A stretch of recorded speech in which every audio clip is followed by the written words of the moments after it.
My name is David. I am 57 years old. 20 years ago, I made a decision that broke my heart and saved my daughter's life. I sold the most important thing my father ever gave me. It was not a house. It was not land. It was not money. It was a gold watch. It had belonged to my father, and before him to his father. On the back there were words engraved. To my son, with love. Time is precious. The day I sold it, my hands would not stop shaking. I told myself my father would understand. I told myself it was only an object. But when I walked out of that store without it, I felt like I had buried my father a second time. For 20 years, I believed that watch was gone forever. Until one quiet Sunday afternoon, someone knocked on my door. But before I tell you about that knock, you must understand the weight of that watch. My father was not famous. He did not own a business. He was a school teacher in our small town. He believed education was a gift. He believed discipline built character. But what I remember most about him was not his lessons in school. It was how he gave his time. He never rushed our conversations. When I was a boy, we sat on the front porch in the evenings.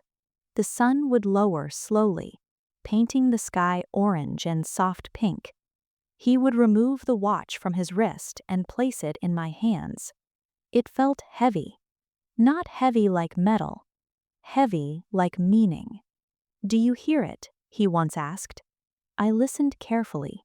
Tick, tick, tick. "That sound," he said, "is life moving forward. It never stops. So you must choose how you spend it." Then he turned the watch over and showed me the engraving. To my son, with love. Time is precious. Your grandfather wrote that, he said. He gave this to me when he knew he was dying. He told me how his father had worked long hours as a farmer, how they did not have much money, but how in the evenings his father would sit with him and tell stories. We were poor, my father said, but I never felt poor, because he gave me time. Sometimes when he spoke of his father, his voice would grow softer. Loss never fully leaves a person. I do not understand that then. I do now. One summer evening, I asked him why he never left it at home. "What if you lose it?" I said. He smiled. "Some things are meant to be worn," he said. "They are meant to be lived with, not hidden away." He told me about the day his father gave it to him, how his hands shook, how the watch felt warm as if it held years of life inside it.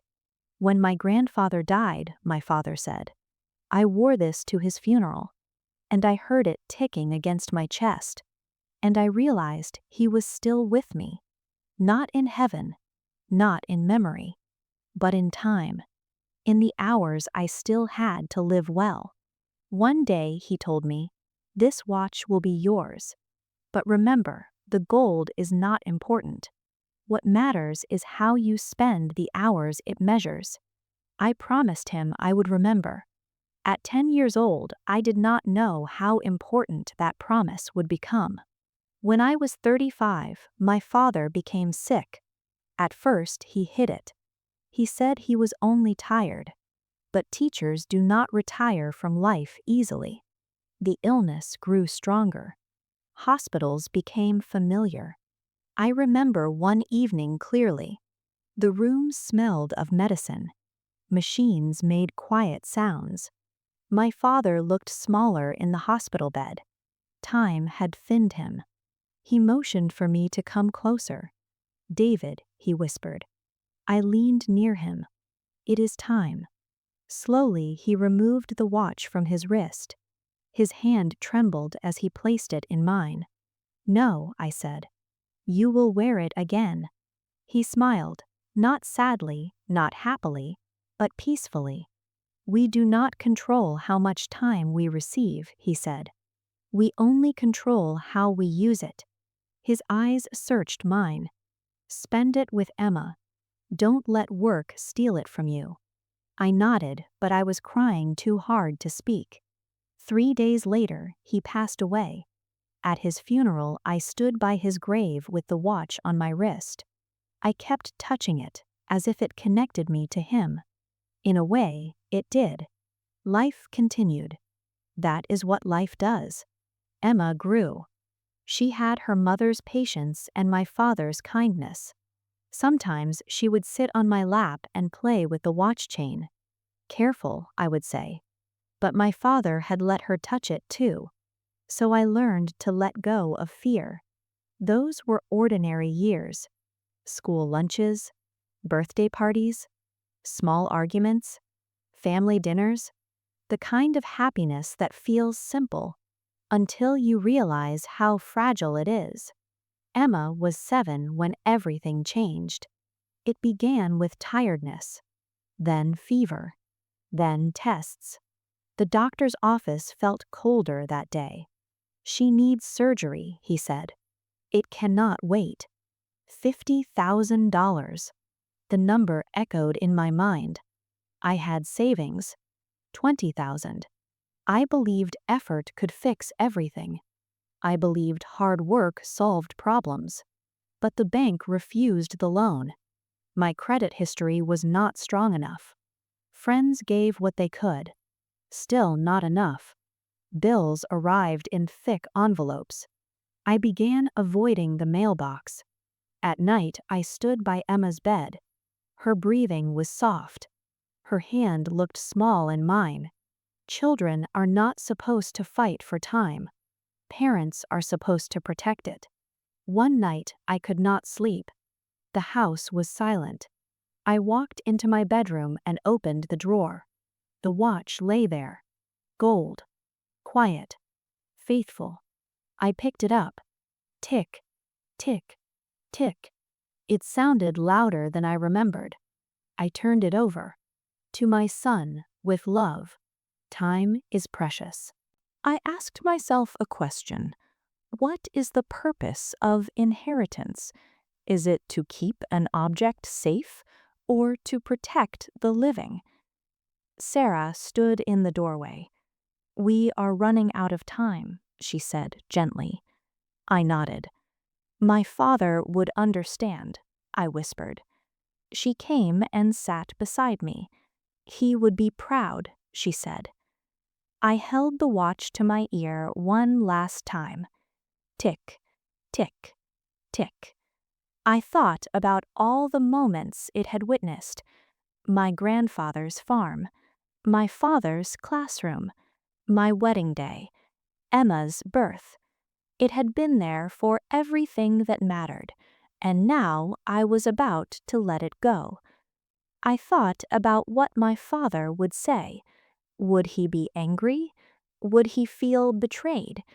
But then I remembered his final words. Spend it with Emma. Not keep the watch safe. Not protect the gold. Spend it with Emma. The watch was a tool for measuring time, but Emma was the reason time mattered. I placed it back in the drawer. Tomorrow I would let it go. Tonight I would let myself grieve. That night I did not sleep. In the morning I placed the watch in my pocket. It felt heavier than ever. The jewelry store was narrow and quiet. An elderly man stood behind the counter. His name was Mr. Chen. When I placed the watch on the glass, he did not touch it immediately. Family piece? He asked. Yes. He turned it slowly in his hands. His eyes rested on the engraving longer than expected. It is valuable, he said. $30,000. Exactly what I needed. He looked at me carefully. Are you certain? My daughter needs surgery. The words felt heavy in my mouth. He nodded slowly. He went into the back room and returned with cash. He counted it carefully. Each bill sounded loud in the silence. When he slid the money toward me, I felt something tighten in my chest. For 1 second, I almost changed my mind. But then I imagined Emma's face. I took the money. As I turned to leave, Mr. Chen said quietly, "I hope it brings you time." Outside, the world looked normal, but my wrist felt empty, and I knew something in me had changed. The surgery lasted 6 hours. Every minute felt longer than the last. I kept touching my wrist. Nothing there. The waiting room was full of families. A man paced near the window. A woman held a rosary. A child slept in his mother's arms. Everyone waiting. Everyone hoping time would be kind. Sarah sat beside me, silent. Her hand found mine. I looked at the clock. 2:47 p.m. The surgery had started at 9 a.m. 5 hours, 47 minutes. I thought about all the hours I had wasted. Late nights at the office. Weekends spent worrying about bills. Moments when Emma asked me to play and I said, "Not now." Time I could never recover. I made a promise then. If she survived, when she survived, I would remember what the watch had taught me. Not to count the hours, but to make the hours count. At 3:15, the door opened. The doctor walked towards us. His face was unreadable. Time stopped. My heart stopped. Everything stopped. Then he smiled. "She is going to be fine." The air returned to my lungs. Sarah collapsed into my arms. We stood there holding each other. Two parents who had just been given back the future. I realized something in that waiting room. The watch had measured time, but this was feeling time. The difference between counting seconds and cherishing them, between owning hours and truly living them. That night, sitting beside Emma's hospital bed, I whispered, "Father, I chose time." And for the first time since selling the watch, I felt peace, because I understood what he had been trying to teach me all along.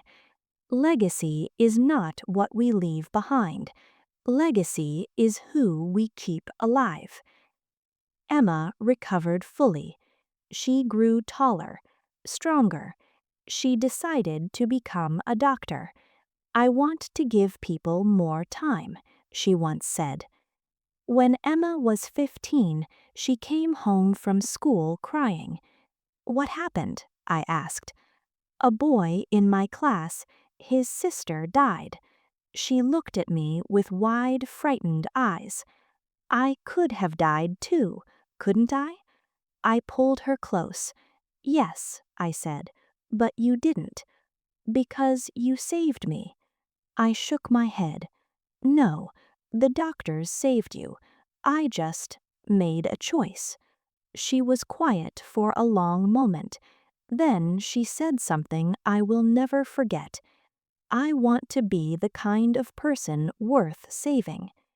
That night, I thought about the watch, and I knew, even if it never came back, even if I never saw it again, it had already given me everything. When she was 15, she asked about the watch. "You sold it to save me?" "Yes."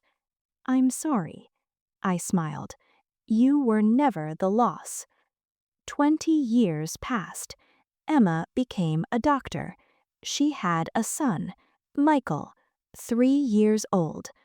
Over the years, I thought about the watch often. Sometimes I would pass jewelry stores and slow my steps, looking, wondering, hoping foolishly that I might see it in a window. Once, on Emma's graduation day, I felt its absence sharply. My father should have been there. His watch should have been there. But I was there, and that was what mattered. Sarah noticed. "You're thinking about it," she said. I nodded. "Do you regret it?" she asked. I looked at Emma in her cap and gown, smiling, alive, whole. Never. One Sunday afternoon, there was a knock at the door. An elderly man stood outside. "I'm looking for David." "That's me. You came to my shop many years ago." It took a moment. Then I knew. Mr. Chen. He held out a small cloth pouch. "I kept it," he said. Inside was the watch, untouched, shining softly. "I could never sell it," he said. "I saw what you gave up." "Did it help?" he asked. "Yes," I said. "She lived." He nodded. "That is enough." He told me about his own son, how he worked too much, how time slipped away. "I thought money was security," he said. "I forgot that time is love." "My son lives in another city now," Mr. Chen said. "He is successful. He has a family." He paused. "But when he was young, I told him to wait. Later, I would say, 'Father is busy now.' Later became never. And now, when I call, he is the one who is busy." He looked at the watch in my hands. "I kept this because it reminded me, someday someone will stand at my grave, and they will ask if I spent my time well. I want to be able to say yes. Because of you, I started trying." He smiled sadly. "I failed with my son, but I did not fail to remember the lesson. And perhaps that is something. Your sacrifice taught me something. I kept it to remind myself." Before he left, he asked, "Is your daughter happy?" "She saves lives." His eyes grew moist. Then the watch fulfilled its purpose. He turned to leave, then stopped. "May I tell you something?" he asked. "Please." "That day you came to my shop, I went home and called my son. For the first time in years, I said I was sorry. He did not forgive me then. Maybe he never will. But I tried. Because you showed me that trying matters, that choosing matters, even when we are afraid, even when it costs us everything." We stood at the door, two men, two fathers, both learning, too late, and just in time, what truly matters. "Thank you," I said. "No," he replied. "Thank you." The next day, I gave the watch to Emma. She read the engraving slowly. "Time is precious." "Yes," I said. "One day she will give it to Michael." That evening, I watched them play in the garden. The sun was setting. The light was golden. My wrist was empty again. But this time I did not feel loss, because I finally understood. The watch was never the treasure. Time was. And love is how we spend it. Tick, tick, tick. Use it well. Thank you for listening to this story. If this story touched your heart, please like, comment, and share, and subscribe to the Story Reading in English channel. Your support helps more stories reach people like you. With every story, our English gets better and our hearts get stronger.